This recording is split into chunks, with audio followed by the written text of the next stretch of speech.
ನಮಸ್ತೆ ಎಲ್ಲಾರ್ಗೂ. ಇವತ್ತು ನಮ್ಮ ಜೊತೆಗೆ ಇರುವಂತಹ ಗೆಸ್ಟ್ ಯಾರಪ್ಪ ಅಂದ್ರೆ, ಇವತ್ತಿನ ದಿನಗಳಲ್ಲಿ ಅಂದ್ರೆ ಸ್ವಲ್ಪ ರೀಸೆಂಟ್ ಆಗಿ ಎಲ್ಲ ನಮ್ಗೆ ಕೇಳಿಸ್ತಾ ಇತ್ತು ಪಾಸಿಟಿವಿಟಿ ಅಂತ. ಪಾಸಿಟಿವಿಟಿ ಯಾರು ಅಂದ್ರೆ ಅದು ತಟ್ಟಂತ ನಮ್ಗೆ ನೆನಪಾಗೋದು ಗೌತಮಿ. Very beautiful. ಅವರು ಇವತ್ತು ನಮ್ಮ ಜೊತೆಗೆ ಇದ್ದಾರೆ. ಅವರ ಬಿಗ್ ಬಾಸ್ ಜರ್ನಿ ಬಗ್ಗೆ ಮಾತಾಡೋದಕ್ಕೆ, ಹಾಗೆ ಸ್ವಲ್ಪ ಅವರ ಪರ್ಸನಲ್ ಲೈಫ್ ಬಗ್ಗೆ ಕೂಡ ಮಾತನಾಡೋಣ. ಅದಕ್ಕೂ ಮುಂಚೆ ಅವ್ರನ್ನ ಕಾರ್ಯಕ್ರಮಕ್ಕೆ ಸ್ವಾಗತ Gautami. Thank you so much. ನಾನು ಅವಾಗಲೇ ಹೇಳ್ದಂಗೆ ಪಾಸಿಟಿವಿಟಿ ಇಷ್ಟೊಂದು ಡಿಸ್ಕಸ್ ಆಗುವಂತ ಒಂದು ಟಾಪಿಕ್ ಅಂತ. ಬಿಕಾಸ್ ಬಿಗ್ ಬಾಸ್ ಮನೆಗೆ ನೀವು ಹೋದ್ರಿ ಅಲ್ಲಿ ಸಿಕ್ಕಾಪಟ್ಟೆ ಯೂಸ್ ಆಗಿದ್ದಂತಹ ಒಂದು ವರ್ಡ್. ಹೌದು. ಸೊ ಏನ್ ಹೇಳ್ತೀರಾ ಅದ್ರ ಬಗ್ಗೆ? ನಿಮ್ ಪಾಸಿಟಿವಿಟಿ ಬಗ್ಗೆ ಹೇಳಿ, ಹಾಗೆ ಬಿಗ್ ಬಾಸ್ ಅಲ್ಲಿ ಅದನ್ನ ಯಾವ ತರ ಚರ್ಚೆಗೆ ತಗೊಂಡ್ಬಿಟ್ಟು ಅಂತ. ಒಂದು ಅಂದ್ರೆ ನಮ್ ಬಗ್ಗೆ ಮಾತಾಡ್ಬೇಕು ಅಂತಿದ್ದಾಗ ಅಲ್ಲಿ ನಾನ್ ಸ್ವಲ್ಪ ನಾರ್ಮಲ್ ತುಂಬಾ ಜನರಲ್ ಆಗಿ ಯೂಸ್ ಮಾಡಿದಂತ ಪದ ಅದು. ಅಂದ್ರೆ ನಾನ್ ಪಾಸಿಟಿವ್ ಆಗಿ ಯೋಚನೆ ಮಾಡ್ತೀನಿ ಅಂತ. Because I knew Bigg Boss journey ಅಷ್ಟು ಸುಲಭ ಅಂತೂ ಇರಲ್ಲ, ಕಷ್ಟ ಇರುತ್ತೆ. ಸೊ ಮೊದ್ಲೇ ಮೈಂಡ್ ಸೆಟ್ ಇದ್ದಿದ್ದು ಪಾಸಿಟಿವ್ ಆಗಿ ಎಲ್ಲವೂ ಹಾಗೆ ತಗೊಳ್ಳೋಣ, ಹಾಗೆ ಹ್ಯಾಂಡಲ್ ಮಾಡೋಣ ಅಂತ ಸುಮ್ನೆ ಹೇಳಿದ್ದೆ. ನನ್ಗಿನ್ನ ಜಾಸ್ತಿ ಬೇರೆಯವ್ರೆಲ್ರು ಬಳಸಿದ್ರು ಅನ್ಸುತ್ತಾ ಪದಾನ. ಸೊ ಅದು ಪ್ಲಸ್ ತರಾನು ಬಳಸ್ತಿದ್ರು, ಕೆಲವೊಂದ್ಸತಿ ಅದು ಕಾಣಿಸ್ತಿಲ್ಲ ಅಂತ ಹೇಳ್ತಿದ್ರು. ಸೊ ಅದು ಬೇರೆ ಬೇರೆ ತರ ಒಪಿನಿಯನ್ಸ್ ಪಾಸ್ ಆಗ್ತಾ ಇತ್ತು.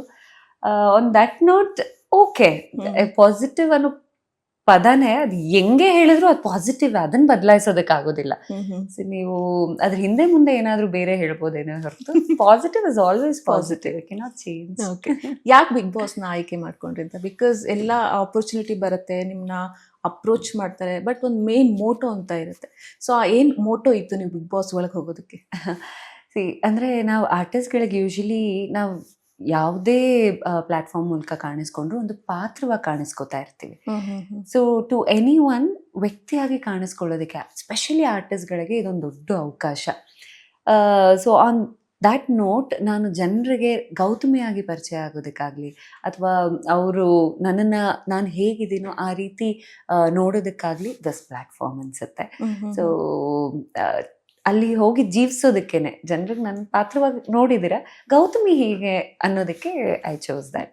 ಓಕೆ, ಇದೇ ಈ ಕ್ವೆಶನ್ ಅಲ್ಲೇನೆ ಒಂದಿಷ್ಟು ಜನ ಕೂಡ ಒಂದು ಒಪಿನಿಯನ್ ಇರುತ್ತೆ, ಬೇಡ ಸುಮ್ಮನೆ ನಾವು ಜನಗಳಿಗೆ ಹತ್ರ ಆಗಿದ್ದೀವಿ ನಮ್ಮ ಪಾತ್ರದ ಮೂಲಕ, ಒಳಗಡೆ ಹೋಗ್ಬಿಟ್ಟು ನಾವ್ ಯಾಕೆ ಅವ್ರಿಗೆ ಕೆಟ್ಟದಾಗಬೇಕು, ಸಪೋಸ್ ಏನಾದ್ರು ಆಯ್ತಂದ್ರೆ ನಮ್ ನೋಡೋಂತಹ ಪಾಯಿಂಟ್ ಆಫ್ ವ್ಯೂನೇ ಚೇಂಜ್ ಆಗ್ಬಿಡುತ್ತೆ, ರಿಸ್ಕ್ ಫ್ಯಾಕ್ಟರ್ ಅಂತ ಕೆಲವೊಂದಿಷ್ಟು ಜನ ಹೇಳ್ತಾರೆ. ಸೊ ನೀವು ಅದೆಲ್ಲ ಯೋಚನೆ ಮಾಡಿದ್ರ? ರಿಸ್ಕ್ ಅನಿಸ್ತಾ ನಿಮ್ಗೆ? ಏನು ಅದರಿಂದ ಓವರ್ಕಮ್ ಹೆಂಗ್ ಮಾಡಿದ್ರಿ?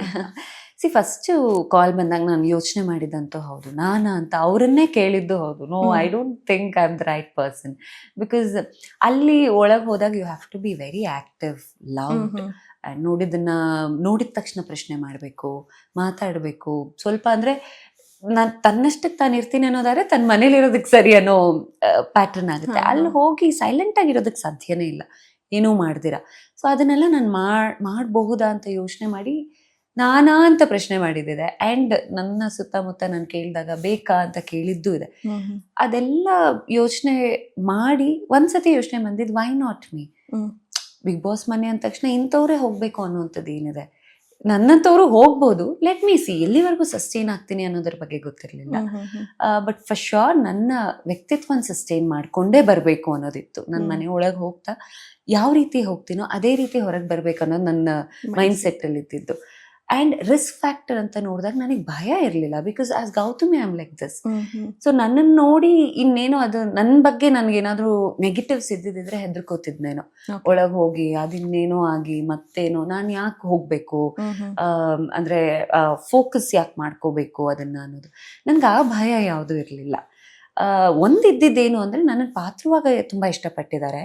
ಆ ಪಾತ್ರಕ್ಕೂ ಗೌತಮಿಗೂ ಅಜಗಜಾಂತರ ವ್ಯತ್ಯಾಸ ಇದೆ, ಅದನ್ನು ಒಪ್ತಾರ ಅನ್ನೋ ಭಯ ಇತ್ತು. ಅದು ಬಿಟ್ರೆ ನನ್ನ ವ್ಯಕ್ತಿತ್ವದ ಬಗ್ಗೆ ಯಾವುದೇ ಭಯ ಇರಲಿಲ್ಲ. ಆನ್ ದಟ್ ನೋಟ್ ಆ ವಿಚಾರವಾಗಿ ನಾನು ಆಲ್ರೆಡಿ ಗೆದ್ಬಿಟ್ಟಿದ್ದೀನಿ. ಸೊ ಇವಾಗಿನವರೆಗೂ ಯಾರೆಲ್ಲ ನನ್ನನ್ನು ಮಾತಾಡ್ಸಿದ್ರು ವ್ಯಕ್ತಿತ್ವಕ್ಕೆ ಇಷ್ಟಪಟ್ಟಿದ್ದಾರೆ. ದಟ್ ನೋಟ್ ಖುಷಿ ಇದೆ.